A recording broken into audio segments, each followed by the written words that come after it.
Welcome to Adventures in Accessibility, a podcast that explores the far reaches of disability, access, and inclusion, with your host, Dana Barton.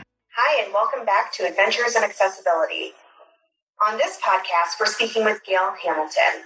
She is a highly acclaimed professional speaker, singer, musician, and author. Through her work, she shares her message of bravery, empowerment, gratitude, and positivity to audiences nationwide. Gail was born premature, and she and her twin brother lived in separate incubators for 6 weeks with continual oxygen at 100%. Though her twin was not affected, the high oxygen level damaged her eyes and left her with partial vision. During elementary school and at the age of 11, her eyes developed cataracts, decreasing her sight into total blindness. That was before the ADA. So, Gail, let me ask you, I know that you use a service animal or have used a service animal in the past. Mm-hmm. Can you tell us maybe when you got your first service animal and what the process was like? Wow. So that was back in the day of 1978.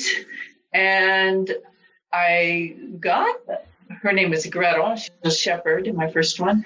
And I was in a singing contest in Texas like 6 months before then. And my voice teacher there said, "You should see this woman. She goes around so independently from the audience to the stage, and she doesn't run into things. You should get one of those dogs." And I researched, and I found the CNI, and I said, well, there's a school that was the first school that had it, that it was started by the CNI. So I said, I might as well go to that school. And I remember the first time, well, it felt like flying, to have it in my hand. So much independence and dignity. Kind of like the first time I had a cane in my hand, too. Just like, wow, I'm free. And the first time that she had the choice between a manhole and a telephone pole and a street and one of those, what do you call those horses for dividing construction, how to get around all that. And she wiggled between the manhole that was open and the sawhorse. And because she didn't want to go in the busy street and around, the pole wasn't the option. So I found out later that's what she had done. I just went, wow, she's the keeper. Yeah. So it was amazing. She was a very good dog. And subsequently, how many seeing eye dogs have you had?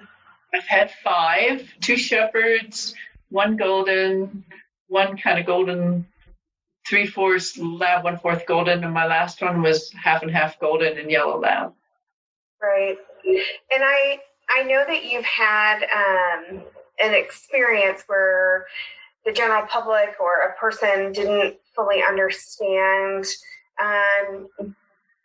what a service animal does for an individual who's looking to gain independence, an individual with a disability. And you had to have maybe an early retirement, I'm going to say, of your seeing eye dog. Can you tell us a little bit about that? Yeah, he was my 5th dog, it's my last one. His name was Sarge. And Sarge and I had only been together 6 months, and he was 2.5 years old, I think. And we were walking to church. We were in 2 busy streets in Denver, 13th and Downing on a Sunday morning. And the traffic had stopped because I was crossing the street. But this woman let her dog come at us on a flexi-lead in the middle of the street. And as often happens with blind people and seeing eye dogs and distractions, we don't know exactly what's going on because we don't see it. And so all I know is that the dog attacked Sarge and that they went around in circles and growled and were in a kind of, I don't know if there's a fight or they're playing, but whatever it was, he was totally distracted. And in his defense, I think, well, what's he to do if there's another dog an inch away from his face? In a way, he's totally, in a way, not responsible. In a way, he is, because he shouldn't be distracted, but it's an inch away from his face. So anyway, she said she was sorry. I made her guide me to the other side the street. I didn't know that distracting a seeing eye dog was in any way. I mean, you could wave your hand or blink or just say, hi, what a nice dog. Any of that is distracting the dog. And any of that really is much less what she did is a class 3 misdemeanor. So if I'd known that then, and if I'd known that the consequence was going to be that he was going to forever be retired and become a police dog, I might have had her arrested, because what she did wasn't right, and there was consequences for that. And, for me, it was like having the best dog I had in 20 years, but kind of ripped out of my arms, kind of like a mom probably having a baby taken away with SIDS or something. It was horrible. And it's all a matter of safety, why we care, people that have guide dogs. It's not that we're being mean or any of that. It's I could have been killed. And thank goodness the cars waited for us to have this altercation and for me to get to the other side of the street before they started. But next time I may not have been so lucky. So he's off being a police dog, and I'm now advocating for the rights of people with seeing eye dogs, because there's like 90% distraction rate with seeing eye dogs, and it's all because of other people not keeping their dogs or their hands under control. And it's just so easy. Yeah. Keep to yourselves. Yeah. Because we're like the second most dog-friendly state in the United States, but that still doesn't give anybody a right to pet my dog or any of that. I know that you also do some outreach, some education and training around service animals and do's and don'ts. If you could sum that up briefly for our listeners, what would you like people to know about service animals and individuals who use service animals? Sum it up. Do keep your dog under control. I think your responsibility as a dog owner is, as soon as you walk out your door, it's your responsibility, no matter what, because you even though you think you know your dog at the end of the day is a dog. And dogs do dog things, and we really don't have control over what dogs do. So I think as soon as you walk out your door, keep your dog on a short leash at all times. And when you're around other people, kind of keep social distance, do 6 feet or 10 feet or whatever. Maybe don't talk to us. Pretend you're in a pandemic. It probably will work really great for people with seeing eye dogs. It's hard now because I don't have a dog, so I don't know how it is now to walk the streets during a pandemic. But I'm thinking those kind of rules would be really good to adhere to. It's I know you like them. I know you think they're your buddies and they're just so cute, and they are, but yet they got a job to do, and their job is to keep me safe. And they can't do that if you're wiggling your hand or talking to it or blinking at it or letting your dog loose at my dog. So just, if I need help, I'll ask you. And meanwhile, just think that we're all good. Okay. Well, you kind of mentioned it, and I would love to learn, and I'm sure our listeners would love to learn a little bit more about what it's like to be blind during a pandemic. Maybe what challenges you have faced, or if you've seen any really cool outcomes come from this pandemic. I think, the challenge is technology. In a way, the Zoom thing is sometimes works, sometimes doesn't. It's not always consistent, not always user friendly. How do I know I'm centered, looking good? I don't know. Let's see. But just some of that technology. Challenge would be, I live in a senior housing, so my challenges could be different than maybe a 20-year-old blind person. But so I have to get my groceries delivered. I can't go get them myself. I can't.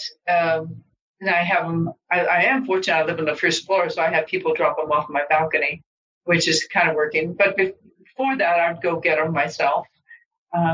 So that's been a challenge. Transportation, of course. I still do Access-a-Ride, but they have all those rules in place. But before I would have walked, but the bank's not open. It's open, but to cars. So I have to have other people do whatever little banking I need done. I have to have them go do it now. So I can't go walk there and do it. What else is challenged? My mail. The technology there. I used to have somebody come in and read my mail. Now I don't. I have the Iris service, which is sort of like FaceTiming of another being to read my mail. So we do that all over it. But if it comes to having anything signed or filled out, that's kind of waiting, or I had to find somebody to help me do that. That's safe. I know I thought of another one a minute ago, but that's mainly the main things. Yeah. Oh, any errands. I have to either have my person going grocery shopping, do some of those for me, or just go. It's not important. I haven't had my hair cut in 6 months, so that's okay. I don't care. Well, that's really interesting. So I'm curious, you said, the bank lobby isn't open or you can't go grocery shopping anymore. Is that because the grocery shopping in particular, is that because the grocery stores won't have a person shop with you to get the items that you need, or has something changed there? Well, yeah, I have gone a couple times just to go pick up like Access-a-Ride tickets or one little item, but I haven't done the main list. And I'm kind of afraid to do that with a shopper in the store because you can't social distance. I guess I could hold on one end of the basket and they the other, but it just seems a little iffy to me. I know there have been some blind people that have gotten in trouble, quote unquote, by the public because they weren't standing on the right little marks on the floor. Mm-hmm. And it's like, really? Because we don't see that. We don't even know there's marks on the floor. So I guess I don't think you can get mad at me for not adhering to that rule. That's a little ridiculous. Or that we're not social distancing. To me, the advantage of having a cane versus a dog is I can kind of stick my cane out a little bit and go, that's about not quite 6 feet now, is it? Because I know my cane's about 5 feet long. So, but I think there are shoppers. I think you probably could do it. It's just, do I want to take that risk? And I haven't decided to do that yet. Yeah. Well, I myself am choosing to have groceries delivered and things like that as well. So I completely understand your thought process there, but that's just very interesting to have a perspective of a person who's blind, trying to navigate, this new COVID world that we are in. Yeah. So interesting. In terms of like the banking, have you made any attempts to contact the bank to see if they would open specifically for you, or if you could have an appointment time? I should do that. I haven't done that yet. I've worked other ways around it, but you're right, because it'd be better to be more independent and just to go over there and see if they would do that. And maybe they are doing, that would be, like you say, an appointment time. So yeah, that did not enter my brain. It's like, oh yeah, don't be a victim, Gail. Call them up. I just wonder about how Title III organizations are making reasonable modifications to their normal way of doing things to accommodate during this pandemic. And so I'm always curious and interested to hear how that's happening for people. So that might be one way. Good idea. Yeah, I totally agree. I bet they're, because I've heard them making appointments, so that would make sense that would work. So yeah, thanks for the idea. Now I can walk to the bank. Yay! You've also mentioned technology during our conversation today, and I know that you do some testing of user testing of websites and how accessible they are for individuals with disabilities, especially individuals who are blind or have low vision. what are maybe the top 2 or 3 things that you find when you're doing that user testing that would be important for people to understand and think about as they're developing web content or the back end of a website? So crazy, because there's been about 3 or 4 of them since the pandemic that I wanted to get into and haven't been able to. And then I go, oh, really? Probably making forms accessible when you're filling out the forms. Those aren't always easy. The links don't always work. The buttons don't always work. Oh, I know my pet peeve is the I'm not a robot thing.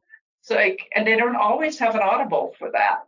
And if they do have an audible, you can't understand the audible. It's like, what? So forms would be one. That's where I usually run into most of my trouble, trying to sign up for one or trying to get out of one, or I want to pay money and give a donation, but I can't because I can't read it. I don't as much care about the graphics that are there that aren't described, even though that'd be kind of fun. But I think mainly is to make the forms and all the buttons and links do what they're supposed to do. And they don't always do what they're supposed to do. But if the forms were accessible, then the rest of it would be okay. The calendars are usually horrible. It's like, they probably look really nice, but, they're not understandable or easy to navigate. So, yeah.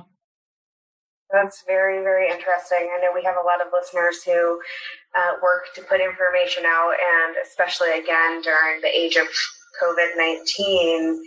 We could give them our favorite person to contact.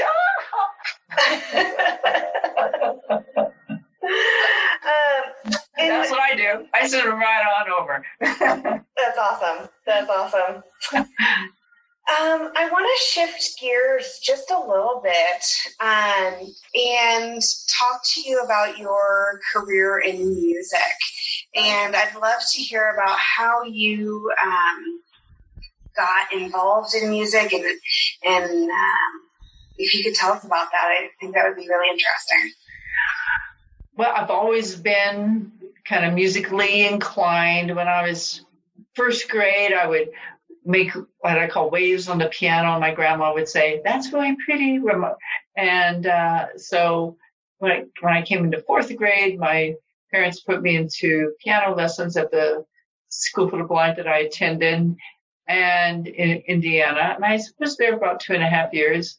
And then they moved me to private lessons. And I always sang. I loved singing. Sort of that same time period about, I would hear a piano concerto on the radio, and I'd run to my parents and go, "Oh, that's so beautiful." So next thing I know, I had got my own radio, and I always sang with my friends on lunch hours. We always were singing. I was always doing harmony about an octave higher. And they always say, "Why are you doing that?" And I just kind of go, "Because I like it." So much fun.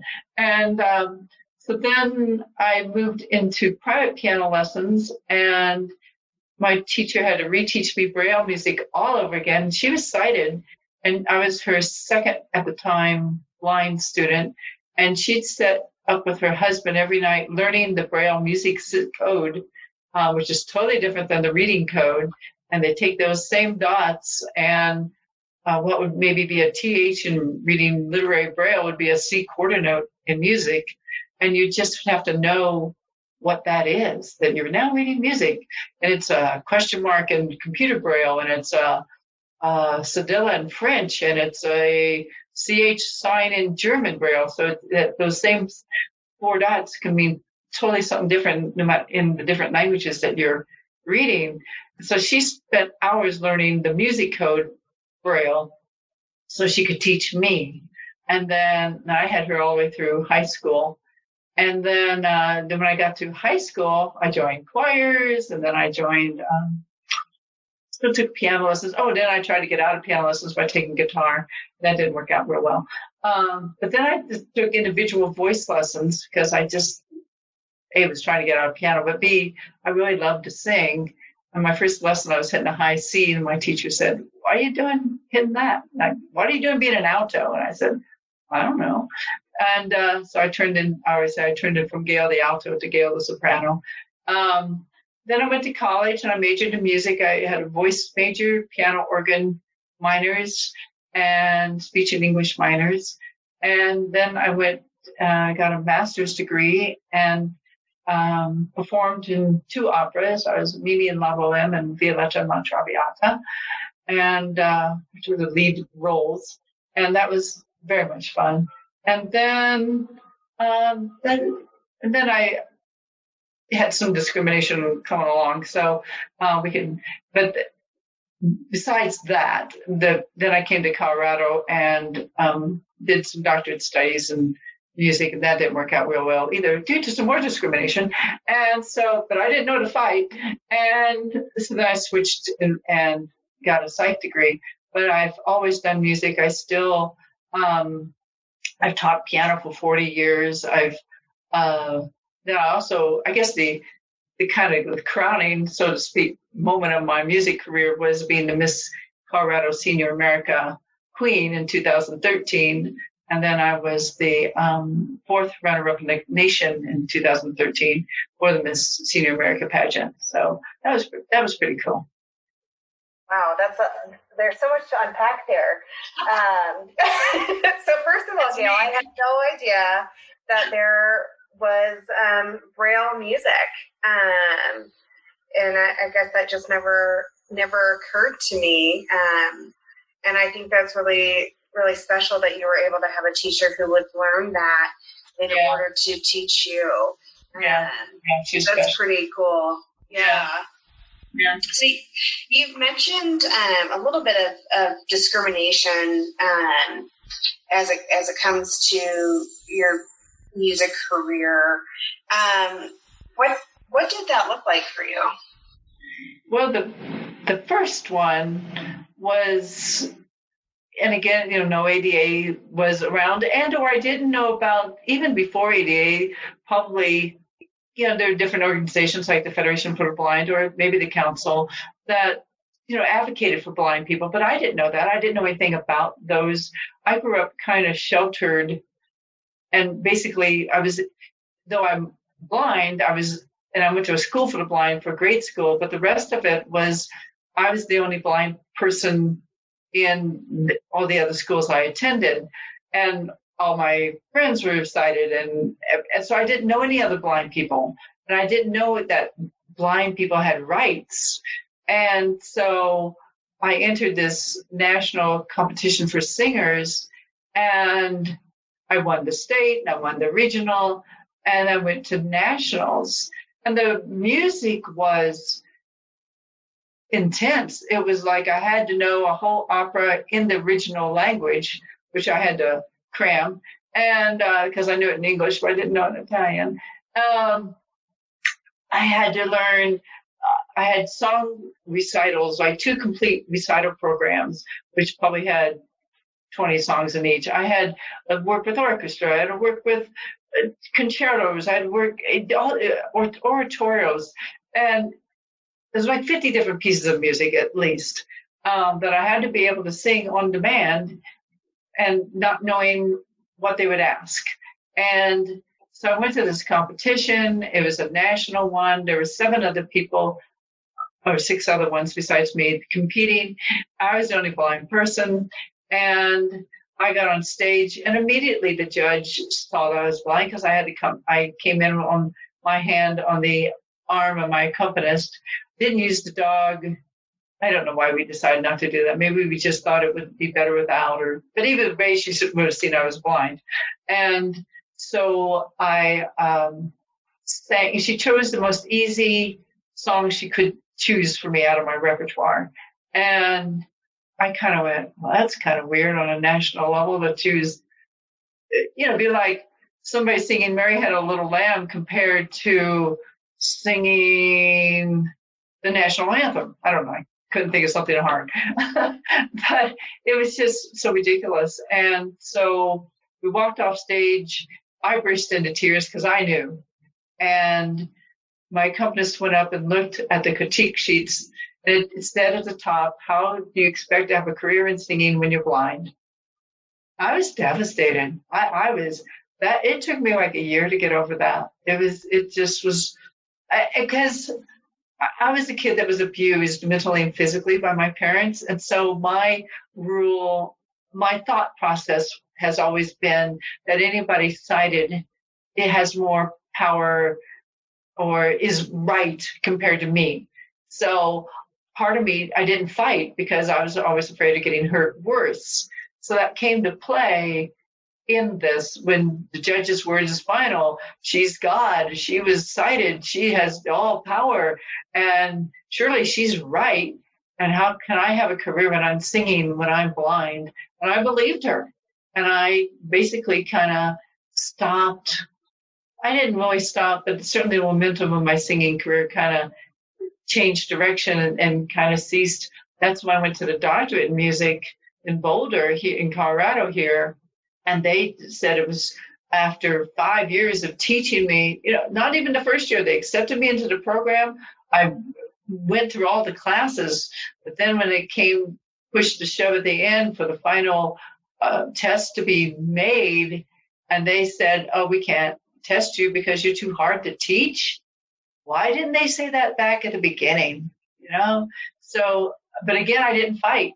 And I just said, oh, they're all powerful. They must know.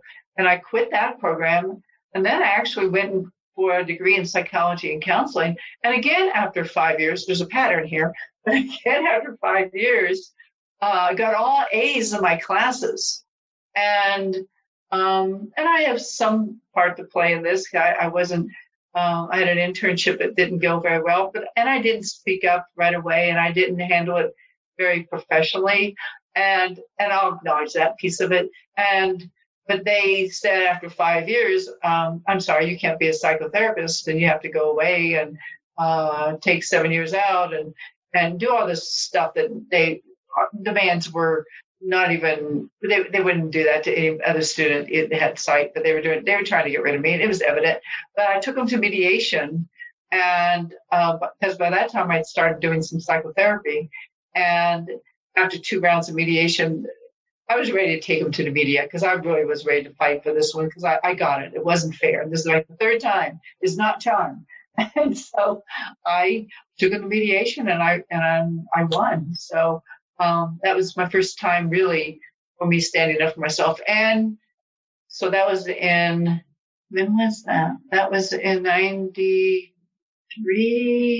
90, that might have been 91. So it might have been right after the ADA. So, but certainly I knew I had personal rights. I don't know if I knew about the ADA, but I got it that I was going to go to media. I knew it wasn't right what they were doing. So I stood up for myself on that one.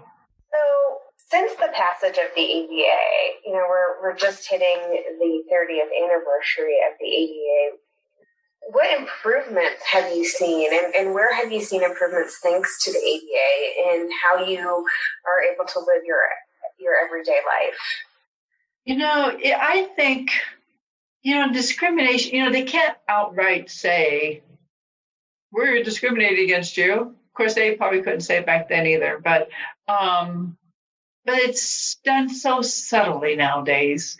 And it's still something we have to fight for all the time because people don't realize that they're doing it. And I don't always know at the time. Sometimes I think back and go, wait a minute.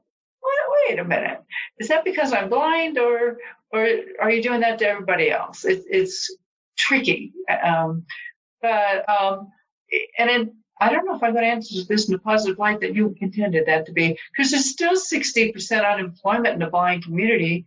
And that was before COVID. So I think there's a long way to go as far as employment and technology. Technology is probably the one that needs, and employment, both of those, that need still help with. People just can't say it out right that they're discriminating. So I guess they're a little bit more discreet about that. But I think it's still out there. Certainly we do have rights. I think people in some ways are aware. I guess where it's come most into play is, people get it on the physical level. Like, oh, we got to do wheelchair ramps for the people in wheelchairs. And, we ought to put some little feely things for little blind people so we know those curves. I don't know if they always ask us what we would like to know is texture, because I think I might say, that really wasn't textured enough because I'm still in the middle of the street here. Audibles, those are out. I love audibles. I know a lot of blind people don't like them, but I think we need all the help we can get with traffic nowadays. So I think the physical barriers have come along, and I guess Braille programs like my Braille bank statements from Wells Fargo. But did you know that Wells Fargo is the only bank that offers Braille bank statements? None of the other banks do that. They say they're accessible, but they're only auditory. You can go hear them online and stuff. But Wells Fargo, hats off to them, is the only one that does Braille bank statements, which I like, because I don't like hearing my data on my computer and then having to hear it on the phone. It's too confusing. But Braille is so much easier. So I like that. So that's one thing.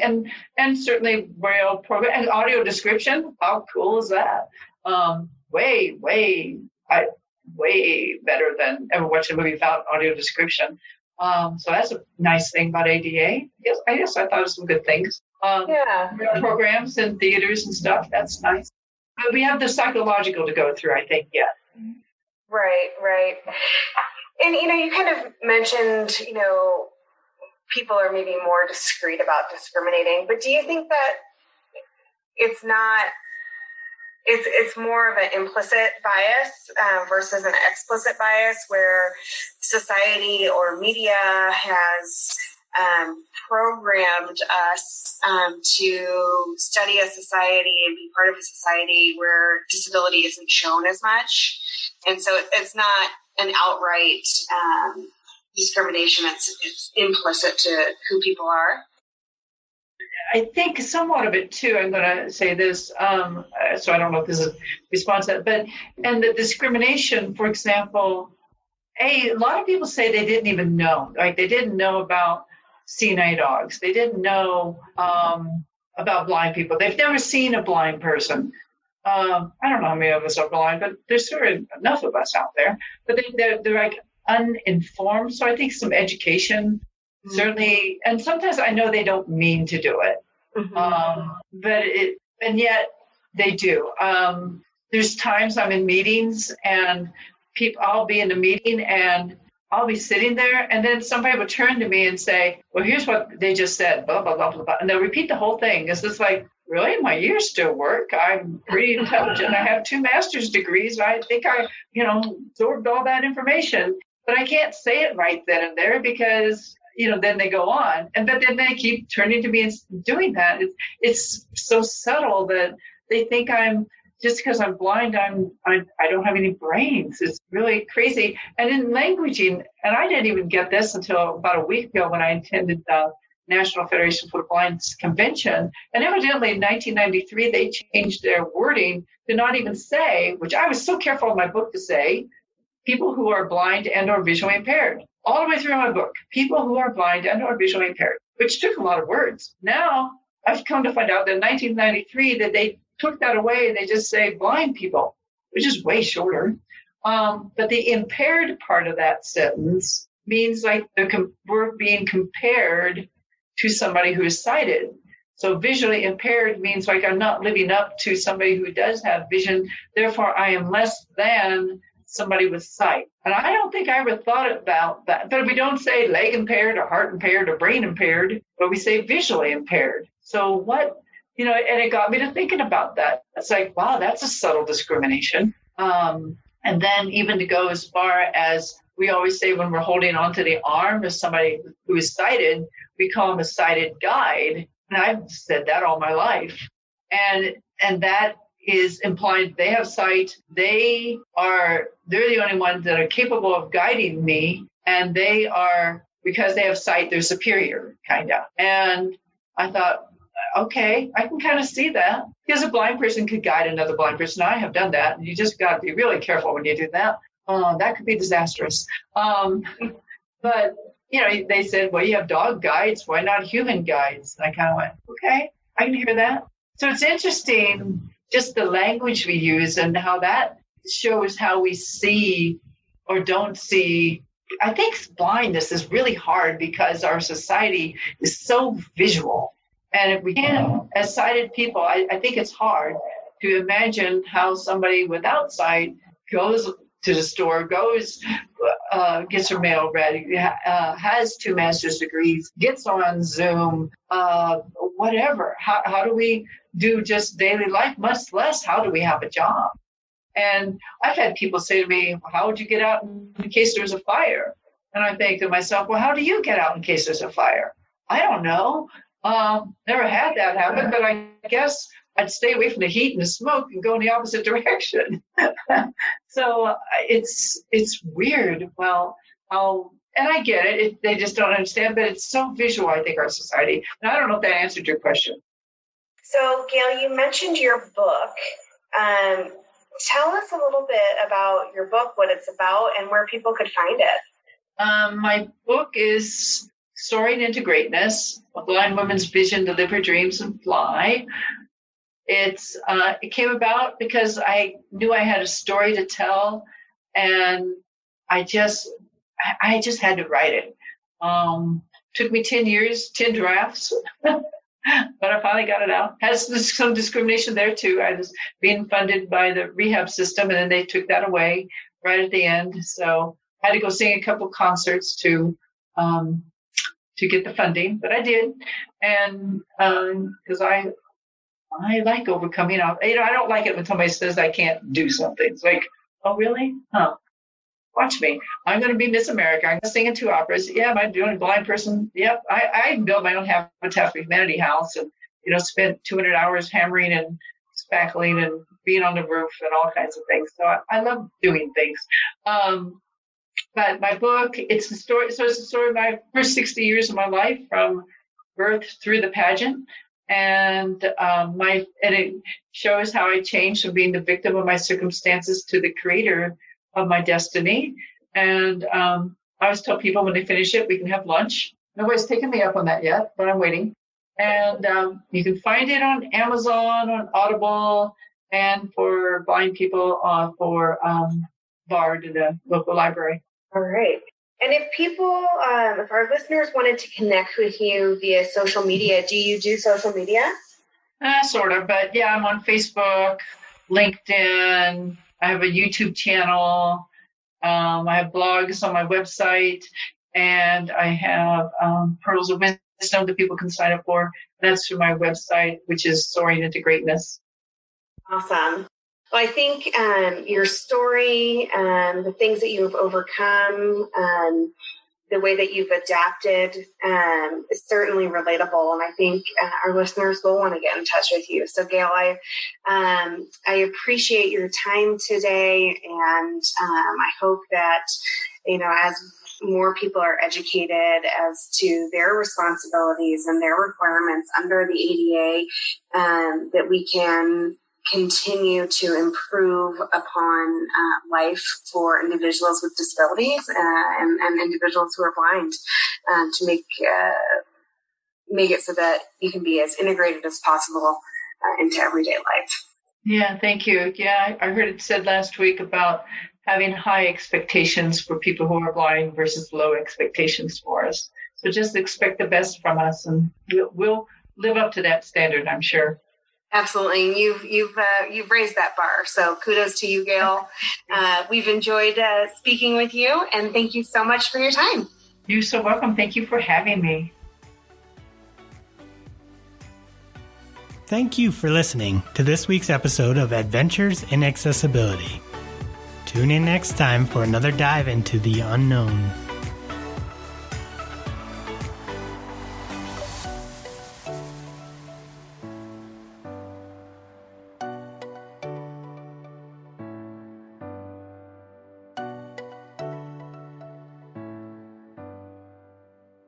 Adventures in Accessibility is hosted by Dana Barton, produced by Emily Schumann, and Mike Shea is our sound engineer. This podcast is a project of the Rocky Mountain ADA Center and is funded under a grant from the National Institute on Disability, Independent Living, and Rehabilitation Research. Grant number 90DP0094-01-00.